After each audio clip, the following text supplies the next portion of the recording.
Hi guys, mga kanegosyo kasi sa Farmilla. Yan, dito tayo ngayon sa farm. Yan, kahit yung covered court na sira. Ito yung ating bakod na sira. Then itong mga grass pen natin, dalawa yan, taob. So ang malungkot pa dyan guys, yung sa barn natin, sa mga pahulugan natin, 30 mahigit na yung namatay, malalaki na yun. And then marami pang nabasa. Kahit guys yung kubong yan, pinasok din ng baha. Yung barn natin hanggang tuhod yung baha. So guys, ang nasira kahit yung pinapagawa natin na 3x6x6. O yan o, pinira din niya. Ang maganda pa guys, yung tapat na yun, pumapay na. Ano ba yan? Parang hindi na sa straight, nakahigapig o pahiga na siya. So kailangan i-repair na rin yun. Yan. So kamusta kayo guys? Kamusta yung farm nyo? Kamusta yung bahay nyo? Sana okay naman. Hindi ko na ipapakita yung mga napakarami, malalaki na kasi yung mga manok na yun. Last week pinasok ng aso. Hindi rin mo natin masisi yung tapos hindi ko kayo yung aso. Ito naman yung bagyong uwa naman. Ulitin ko yung barn natin, yan yung napakaraming sisiw na yan. Yan yung sa pahulugan natin, nasa hanggang tuhod yung tubig sa loob ng barn. Ang mga nakaligtas, yung mga nakahapon, yung mga medyo maliliit na naiwan sa baba, yun yung mga namatay. And then dito yung sumunod na batch nga doon, ganun din, marami din ang nasira. Marami rin yung namatay, marami rin yung nalubog. So, naalala ko yung isang bagyo dati, ng mga rabbit naman, marami rin namatay. Pero ganoon lang talaga, laban lang. Kasi nga, may buhay, ano. So, galamit yan, wala namang may gusto. So, salamat kay Manong, mga tuto, yan. So, nakakalungkot, pero ganoon talaga yan. Ito, sira, so kinakailangan i-repair natin yan. Basag-basag yung mga yero guys. Ito yung fiber cement na yero, basag-basag na siya. Iba rin yung mga gamit. Itong yero ng ito, yan, yan. Siguro tatry mo ng i-repair, pero mas probably order na rin tayo ng yero. So yung ating isang pinaka-barn dito, o yan o, pinasok din ng tubig yan, pinasok ng baha. So wala, ganoon talaga sa lahat ng mga nasalanta. Laban lang tayo, tibay lang ng dibdib, ganoon talaga, walang susuko, ano. Alam ko na tayo ay medyo lungkot na lungkot yan guys. Sabihin nyo, wasak din yun, taob din yun. Ito, taob din yan. So maaga pa, nandito na tayo.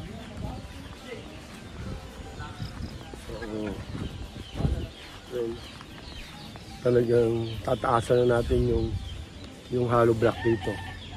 Anong problema natin? Yung baha din. So medyo nagbabaha din dito. So malaki magagastos natin guys, kasi paplano na tayo na maglagay na tayo ng kanal. Yung mga part ng farm natin na ito, kailangan maglagay na tayo ng kanal. So sa lahat ng may mga game farm, sa lahat ng may mga farm, kung tayo man ay sananda, babawi tayo, ano. Laban lang, ano. So sana huwag tayong mahinaan ng loob. Ganun talaga. So salamat, may mga taong nagmamalasakit yan. Papaltakan nila. Pero bukas, pag uminit na, ang gagawin lang nila ay siyempre ayusin yung farm, mag-repair, no? Mas mahirap guys ang mag-repair kumpara din sa magawa ng bago. So ganoon talaga, wala tayong magagawa, no? So kayo, anong update po sa inyo ngayon dito guys, ha? So doon sa barn natin, doon sa itaas, medyo malayong yun. Sabi nga, nasa mga 30 plus yung namatay. Pero sana naman wag nang tumaas kasi may mga ibang nalubog din. Buhay pa. So kagaya ng bagyo, wala naman tayong magagawa. Hindi naman natin pwedeng sabihin sa mga tao na kalaksan ng bagyo puntahan, siyempre yung buhay din nila ang mahalaga, no? So yung manok, makakapag-pasesyo pa tayo, makakapag-pasesyo pa tayo, pero yung mga tao natin, siyempre sila ay nadisgrasya, hindi po ba mas lalong malaki ang papawin, ano? So yun lang, pauwi lang tayo, mas patitibahin pa natin yung farm, yung bakod natin yan, mas patitibahin pa natin yan. So mas i-update ko kayo bukas po, start na magdadagdag tayo ng tao dito. Ang pinagpapasalamat ko guys, yung kubo natin yan, kubo hindi nasira, and then yung mga bubong na ito hindi na ano, talagang alaang nalubog, ano. So mas patitibahin pa natin, mas ayusin pa natin to, and then siguro ang plano ko guys, doon sa kabilang farm natin may mga bubong naman doon, may mga building, yung mga barn natin siguro talagang mag-aano talaga tayo sa kabila ng barn natin. Magsa-separate talaga tayo dito hanggat maaari. Siguro dito mas safe talaga dito, siguro yung mas safe siguro dito guys talaga yung cording, yung cording. Pero sa mga sisiw siguro ang barn siguro gagawin natin doon na lalagyan tayo ng kanal sa barn. Siguro yung hollow block din mahirap, so nalalaman natin yung problema dito sa farm, pero ganun talaga. Talagang laban lang tayo. Yan, pakita ko sa inyo yung sisiw natin. Yan, pakita ko sa inyo. Yan,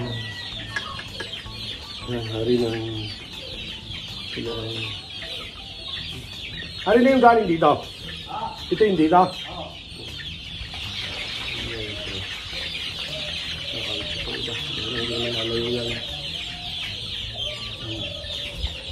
Balik ko dito. Hey! Ano yan? Isang basa yung ating pipa. Papantayan natin yan guys. Tingnan nangyari, oh. Talagang pinasok. Yan yung ano na? Sa Ampigas yun. Pero doon daw, pumasok yung sa Milyero na yung sa gilid. Milyero? Siguro, yan. Talagang ano, nag-tennis na yan. Sasamintahan na rin yung gilid sa tagiliran. So guys, talaga, wala. Nalalaman natin na at least yung damage sa farm natin ay ganito lang.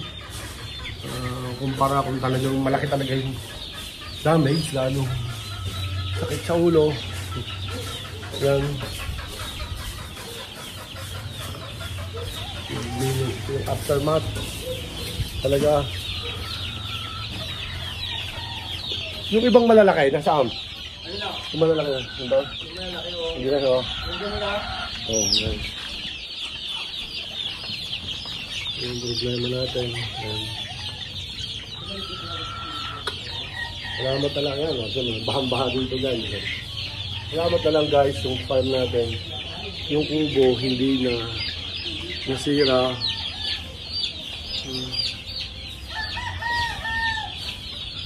Okay, so, siguro marami rin matay din dito. Siguro pagdi na lang siya.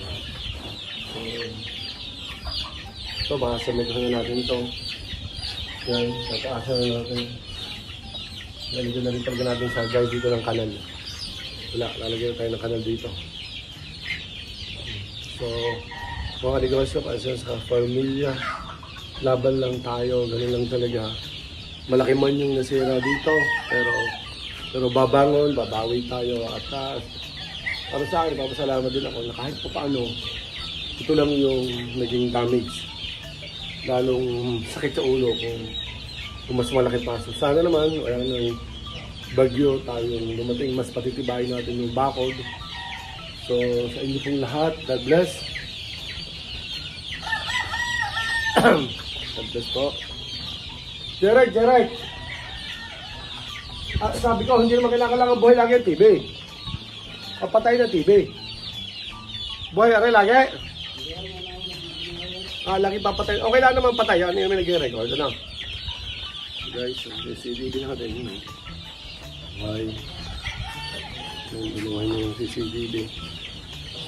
God bless sa inyo. Po, mga kaligosyo, kasi sa pamilya. God bless po.